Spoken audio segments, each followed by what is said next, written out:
کیا کوئی ایک کیمیکل، کوئی ایک گولی کسی کی پوری زندگی بدل سکتی ہے؟ یہ سوال کسی سائنس فکشن فلم کا لگتا ہے نا؟ لیکن آج ہم بات کریں گے صحافی مائیکل پولن کے کام کی اور سائیکیڈیلکس کی اس حیران کن دنیا کو کھوجیں گے۔ یہ ایک ایسا موضوع ہے جسے کئی دہائیوں تک سمجھے نظر انداز ہی کیا گیا، لیکن اب یہ سائنسی تحقیق کے مرکز میں واپس آ رہا ہے۔ اور دیکھیں، یہ صرف کوئی سائنسی سوال نہیں ہے، یہ بہت گہرا اور ذاتی سوال ہے۔ کیا ہماری شخصیت، ہماری عادتیں، ہمارے سب سے بڑے خوف، کیا یہ سب پتھر پر لکیر ہیں؟ یا پھر کیا کوئی ایک تجربہ ہماری پوری کہانی کو دوبارہ لکھ سکتا ہے؟ یہی وہ تجسس تھا جس نے مائیکل پولن جیسے شکی انسان کو بھی اس سفر پر نکالا، اور آج ہم ان کے ساتھ مل کر ان سوالات کے جواب ڈھونڈیں گے۔ اور اس سفر پر ہمارے گائیڈ کوئی روحانی گرو نہیں بلکہ مائیکل پولن ہے، ایک منجھے ہوئے صحافی جن کی عادت ہے ہر چیز کی تہ تک جانے کی۔ وہ 1960s کی کہانیوں کو بھی شک کی نگاہ سے دیکھتے تھے، بالکل ہم میں سے بہت سے لوگوں کی طرح، اور یہی چیز ان کے اس سفر کو اتنا دلچسپ بناتی ہے کہ انہوں نے بغیر کسی تعصب کے ایک کھلے ذہن کے ساتھ اس کی چھان بین کی۔ تو آخر ایسی کیا بات ہوئی کہ ایک شکی صحافی اس راستے پر چل پڑا؟ یہ کوئی ایک واقعہ نہیں تھا، بلکہ ایک کے بعد ایک 3 ایسی حیران کن باتیں سامنے آئیں جنہیں نظر انداز کرنا مشکل تھا۔ پہلے یہ خبر کہ کینسر کے آخری سٹیج پر موجود مریض موت کے خوف پر قابو پا رہے ہیں، پھر ایک ماہر نفسیات کا عجیب انکشاف، اور آخر میں خود سائنس نے جب جانز ہاپکنز یونیورسٹی کی تحقیق میں ان تجربات کی گہرائی کی تصدیق کر دی۔ بس ان تینوں باتوں نے مل کر پولن کے لیے اسے نظر انداز کرنا ناممکن بنا دیا۔ تو آخر پردے کے پیچھے ہو کیا رہا ہے؟ یہ کیمیکلز دماغ کے اندر ایسا کرتے کیا ہیں؟ چلیں اب ذرا دماغ کے اندرونی نظام کو سمجھنے کی کوشش کرتے ہیں، اور جو جوابات سامنے آئے وہ واقعی حیران کن ہیں۔ یہ ویسا بالکل نہیں ہے جیسا کسی نے سوچا تھا۔ اس پوری کہانی کا جو مرکزی کردار ہے نا، وہ ہے ڈیفالٹ موڈ نیٹ ورک، یعنی DMN۔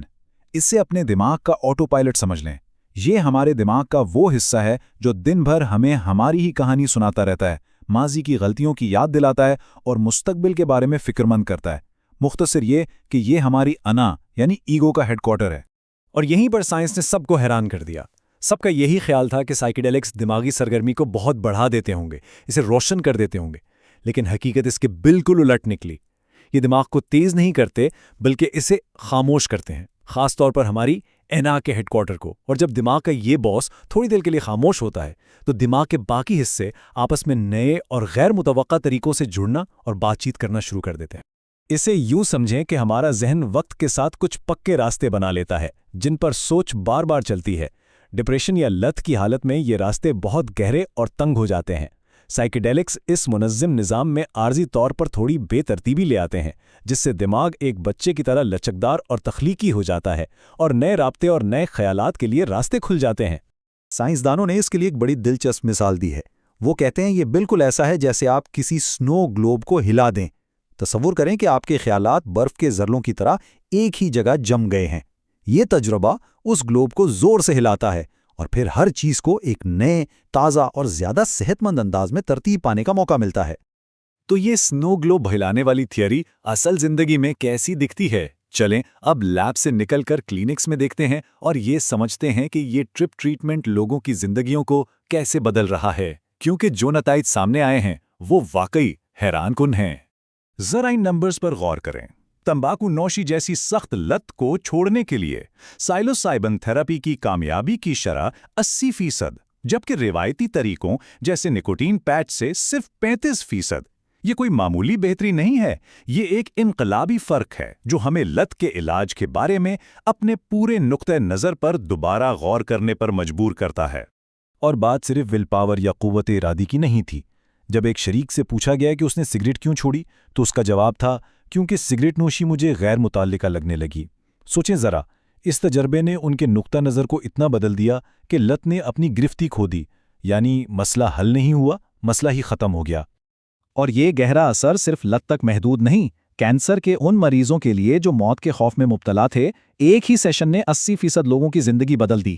ان کی بے چینی اور ڈپریشن میں اتنی نمایاں کمی آئی جس سے انہیں اپنے آخری دن سکون اور وقار سے گزارنے کا موقع ملا۔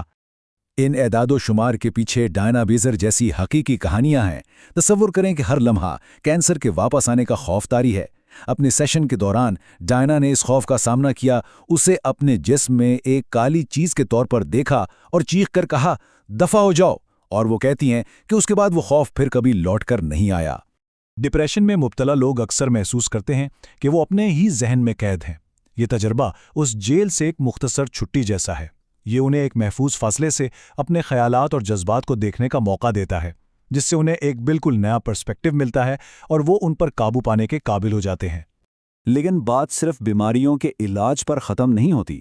اصل میں یہ تحقیق ہمیں خود شعور کے بارے میں، حقیقت کے بارے میں اور انسان ہونے کے مطلب کے بارے میں بہت گہرے سوالات پوچھنے پر مجبور کرتی ہے۔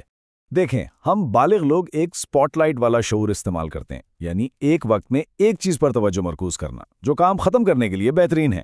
لیکن بچوں کا شعور ایک لالٹین کی طرح ہوتا ہے، کھلا، متجسس، جو اپنے ارد گرد ہر چیز کو حیرت سے دیکھتا ہے۔ سائیکیڈیلکس ہمیں عارضی طور پر اس کھلی تخلیقی لالٹین والی حالت میں واپس لے جا سکتے ہیں، جہاں دنیا ایک بار پھر نئی اور دلچسپ لگنے لگتی ہے۔ اور یہ سب کچھ ہمیں ڈیوڈ فوسٹر والیس کی کہی ایک بہت گہری بات کی یاد دلاتا ہے: ذہن ایک بہترین خادم ہے لیکن ایک خوفناک آقا ہے۔ ہماری بہت سی ذہنی تکلیفیں اسی آقا یعنی ہماری انا کے بہت زیادہ حاوی ہو جانے کی وجہ سے ہوتی ہیں۔ جب ہم اس آقا کو عارضی طور پر خاموش کر دیتے ہیں تو حقیقی شفا کا عمل شروع ہو سکتا ہے۔ اور آخر میں ولیم جیمز کی یہ بات ہمیں سوچنے پر مجبور کرتی ہے کہ شاید ہمارا یہ عام شعور، جسے ہم پوری حقیقت سمجھتے ہیں، وہ پوری تصویر کا صرف ایک چھوٹا سا حصہ ہے۔ یہ تحقیق ہمیں یاد دلاتی ہے کہ ہمارے ذہن کی گہرائیاں اور حقیقت کی نوعیت شاید اس سے کہیں زیادہ وسیع ہے جو ہم سوچ سکتے ہیں۔ اور سوال یہ رہ جاتا ہے کہ کیا انسان ان دوسرے دروازوں کو کھولنے کے لیے تیار ہے؟